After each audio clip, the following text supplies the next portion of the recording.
જામનગર વીજ તંત્ર દ્વારા સમયાંતરે લોક જાગૃતિ માટે રેલીનું આયોજન કરવામાં આવે છે। આ રેલીમાં વીજ તંત્રના કર્મચારીઓ અને અધિકારીઓ જોડાય છે। આ પ્રકારની એક રેલી ગત 25મી સપ્ટેમ્બરે યોજવામાં આવી હતી। ઉર્જા સંરક્ષણ અને સલામતી સંબંધે આયોજિત પખવાડિક ઉત્સવ અંતર્ગત આ રેલી યોજવામાં આવે છે। જામનગરની લાલ બંગલા વીજ કચેરીએથી શરૂ થઈને આ રેલી ટાઉન હોલ, લીમડા લાઈન વગેરે વિસ્તારોમાં ઘૂમી પરત વીજ કચેરીએ આવે છે। જ્યાં ભક્તિ છે ત્યાં આનંદ છે, જ્યાં પરંપરા છે ત્યાં ઉજવણી છે, અને જ્યાં ઉજવણી છે ત્યાં છે રોયલ રાસોત્સવ 2025। જામનગર બનશે રાધે કૃષ્ણનું રાસધામ। જામનગરનું ગૌરવ રોયલ રિસોર્ટ લાવ્યું છે એક ભવ્ય અર્બન નવરાત્રિ મહોત્સવ 22 સપ્ટેમ્બરથી 1 ઓક્ટોબર સુધી, જ્યાં દરેક રાત્રિ બનશે અવિસ્મરણીય।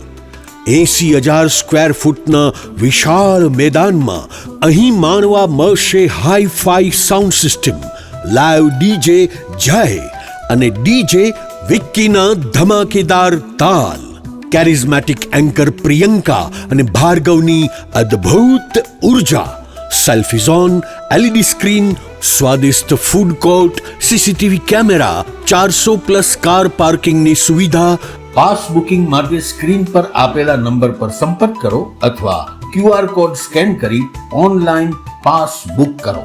Royal resort, Khijadiya bypass, Jamnagar. Urban Navratri event organised by royal resort, Jamnagar. આ કાર્યક્રમ અંગે વીજ તંત્રના અધિક્ષક ઇજનેર હસીત વ્યાસે આપેલી વિગતો પ્રસ્તુત છે। આજરોજ સેવા અને સ્વચ્છતા પખવાડિયાના અનુસંધાને જામનગર પીજીવીસીએલ વર્તુળ કચેરી દ્વારા એક પદયાત્રાનું આયોજન કરવામાં આવ્યું હતું। આ પદયાત્રામાં આશરે 200ની સંખ્યામાં પીજીવીસીએલના વર્તુળ કચેરી, વિભાગીય સિટી 1 કચેરી, સિટી 2 કચેરી અને રૂરલ ડિવિઝનના કર્મચારીઓ જોડાયા હતા। આ ઉપરાંત જામનગર શહેરના સબ ડિવિઝનના કર્મચારીઓ પણ આમાં જોડાયા હતા। આ પદયાત્રાનું મુખ્ય ઉદ્દેશ લોકોને ઉર્જા સંરક્ષણ, ઉર્જા બચત અને સલામતી માટે જાગૃત કરવાનો હતો। સાથે સાથે સોલાર વીજળી બાબતે લોકોની સમજણ વધારવા માટે અને એના પ્રત્યે લોકોનું ધ્યાન ખેંચાય અને એ બાબતે લોકો પોતાની સમજણ વધારી અને સોલાર તરફ વળે એ ઉદ્દેશની સાથે આ પદયાત્રા કરવામાં આવી હતી।